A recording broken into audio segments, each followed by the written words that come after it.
আরিয়ান তার গার্লফ্রেন্ড রুম্পাকে নিয়ে ডেটিং করতে গেছে। একটি হোটেল রুমে তারা দুজন বসে রয়েছে। রুম্পা বলল, আজকে আমার কাছে ভীষণ ভালো লাগছে। তুমি যখন আমার কাছে আসো আমার সব দুঃখ কষ্ট ভুলে যায়। আরিয়ান বলল, আমি তো তোমার দুঃখ কষ্ট ভোলাতেই সবসময় চেয়েছি, তাই তো তোমাকে নিয়ে লং ড্রাইভে কোথাও ঘুরতে চলে আসি। এইসব কথা বলতে বলতে আরিয়ানের স্ত্রী জেসি আরিয়ানকে ফোন দিল। আরিয়ানের ফোন বেজে উঠল। রুম্পা বলল, আমি তোমাকে বলেছি না তুমি যখন হোটেল রুমে আসবে তোমার মোবাইল ফোনটি বন্ধ করে রাখবে। এখন যখন ফোন করেছে আমি ফোনটা রিসিভ করি, তারপর না হয় মোবাইলটি বন্ধ করে রাখবো। আরিয়ান ফোন রিসিভ করলো।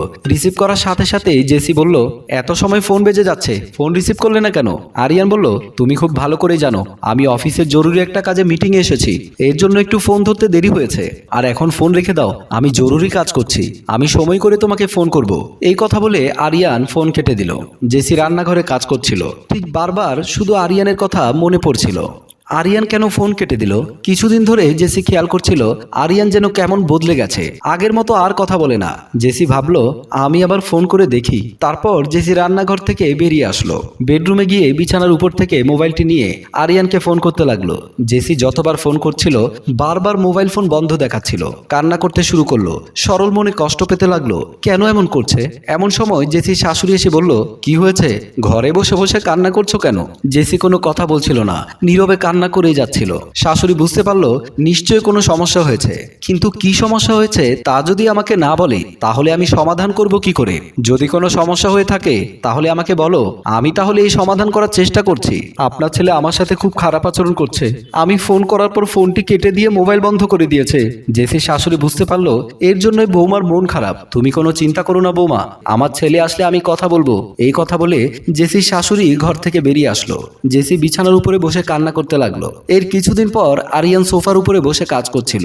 এমন সময় জেসি এসে বলল, আমার জন্য এখন তোমার কোনো সময় হয় না, আমি খেয়াল করে দেখলাম তুমি আর আগের মতো নেই। আরিয়ান ভাবতে লাগলো এই মেয়ের কাছ থেকে আমি কি করে বাঁচতে পারি? যত চাই এর কাছ থেকে বেঁচে যাব ততই দেখি আঁকড়ে ধরছে। আরিয়ান বলল, আমি তো আর তোমার মতো বাড়িতে বসে থাকি না, আমাকে বাহিরে অনেক কাজ করতে হয়। তুমি যদি মনে করো আমি বাহিরে কোনো অন্যায় কাজ করি তাহলে আমার বাইরে যাওয়ার কোনো দরকার নেই। বাড়িতে বসে থাকি আর বাইরে গিয়ে তুমি কাজ করে নিয়ে আসো। তুমি আমাকে ভুল বোঝো না, তোমার সাথে কথা না বললে আমার একটুও ভালো লাগে না, তার জন্য আমি তোমাকে বললাম ঠিক আছে তুমি বসে কাজ করো, আমি তোমার জন্য চা বানিয়ে নিয়ে আসি। এই কথা বলে জেসি ড্রয়িং রুম থেকে বেরিয়ে আসলো। আমি সেদিন বাড়ির বাইরে কাজের জন্য গিয়েছিলাম, আস্তে আস্তে একটু রাত হয়েছে। আমি তখন বাড়ির সামনে আসতে দারোয়ান শফিউল আমাকে দেখে সালাম দিয়ে বলল, ম্যাডাম কেমন আছেন আপনি? আমি অনেক ভালো আছি, তুমি কেমন আছো? আমার মা বেশ কিছুদিন যাবত অসুস্থ, আমি তাই ভাবছি কিছুদিনের জন্য বাড়িতে যাব। আমি মালিকের কাছে বেতন চেয়েছিলাম, কিন্তু আমার মালিক বলল এই মাসে আমাকে বেতন দিতে পারবে না। জেসি কিছু সময় ভেবেচিন্তে দারোয়ানকে বলল, তোমার মায়ের চিকিৎসার জন্য তোমার টাকার প্রয়োজন, তুমি কোনো চিন্তা করো না, আমি তোমাকে কিছু টাকা দেব, সেই টাকা নিয়ে তুমি বাড়ি যেও। দারোয়ান খুশি হয়ে বলল, আপনার মতো ভালো মানুষ আছে বলে এখনো আমাদের মতো গরিব মানুষরা বেঁচে রয়েছে। তারপর আমি দারোয়ান থেকে বিদায় নিতে লাগলাম। দারোয়ান আমাকে বলল, ম্যাডাম কাল আপনারা কোথায় ঘুরতে গিয়েছিলেন? দারোয়ানের কথা শুনে আমি কিছুটা চিন্তায় পড়ে গেলাম। আমি তো কাল সারাদিন বাড়িতেই ছিলাম, দারোয়ান কেন বলল কোথায় ঘুরতে গিয়েছি? দারোয়ান আমাকে বলল, আমি কাল যখন বাজারে গিয়েছিলাম ভাইজানের সাথে আপনাকে দেখতে পেয়েছিলাম, আমি চিৎকার করে ডাক দিলাম তবুও আপনি কোনো সাড়া শব্দ করলেন না।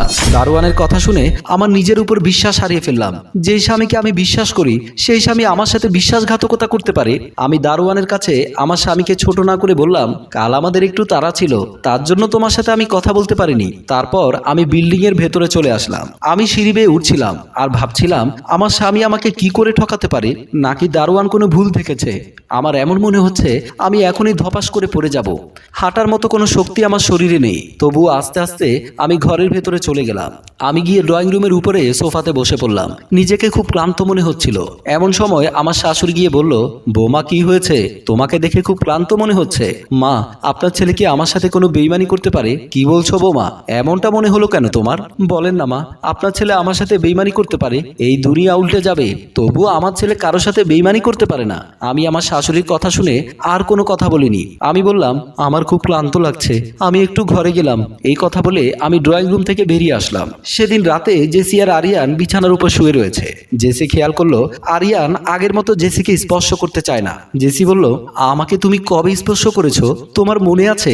অনেক রাত হয়েছে, এবার ঘুমিয়ে পড়ো। আমি বারবার আরিয়ানকে একের পর এক প্রশ্ন করেই যাচ্ছিলাম।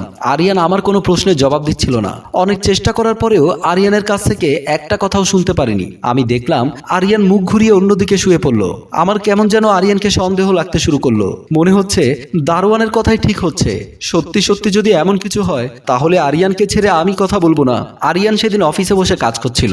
এমন সময় আরিয়ানের সে বান্ধবী অফিসে প্রবেশ করলো। আরিয়ান বলতে লাগলো, তুমি কাউকে কিছু না বলে অফিসে চলে এসেছো কেন?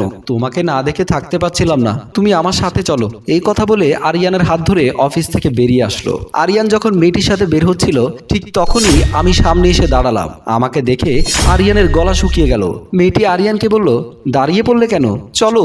আরিয়ান আমার মুখের দিকে তাকিয়ে রয়েছে, কি করবে বুঝতে পারছে না। দাঁড়িয়ে আছো কেন?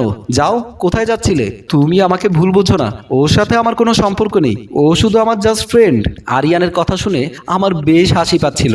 যে মেয়েটা স্ত্রীর চেয়ে বেশি অধিকার দেখাচ্ছে সে নাকি শুধু ফ্রেন্ড। মেয়েটি বুঝতে পেরেছিল আমি আরিয়ানের স্ত্রী। মেয়েটি তখন পাশ কাটিয়ে চলে গেল। আরিয়ান আমার হাত ধরে বলল, আমি অনেক বড় ভুল করেছি, আমি আর কখনো এমন করব না। আমি আরিয়ানের কথা আর মেনে নিতে পারছিলাম না। আরিয়ান আমার কাছে মাফ চাইতে লাগলো। আমি বললাম, তুমি যদি এখন কোনো বিপদে পড়তে আমি তোমাকে বাঁচিয়ে নিয়ে আসতাম। তুমি যদি কোথাও হারিয়ে যেতে আমি তোমাকে খুঁজে নিয়ে আসতাম। রোড অ্যাক্সিডেন্টে পা হারিয়ে ফেললে তাহলে আমি তোমাকে মাথায় করে রাখতাম। কিন্তু তুমি আমাকে ঠকিয়ে অন্য কারো হাত ধরেছো। আমি কি করে তোমাকে মাফ করে দেব? আজকের পর থেকে তোমার সাথে আমার আর কোনো সম্পর্ক থাকবে না। আমি তোমাকে মুক্তি দিলাম। এই কথা বলে জেসি সেখান থেকে চলে গেল। আরিয়ান দাঁড়িয়ে দাঁড়িয়ে তার কর্মফল নিয়ে ভাবতে লাগলো। সম্মানিত ভিউয়ার্স, গল্পটি আপনাদের কেমন লেগেছে? যদি ভালো লাগে লাইক কমেন্ট শেয়ার করে পাশেই থাকুন। ধন্যবাদ।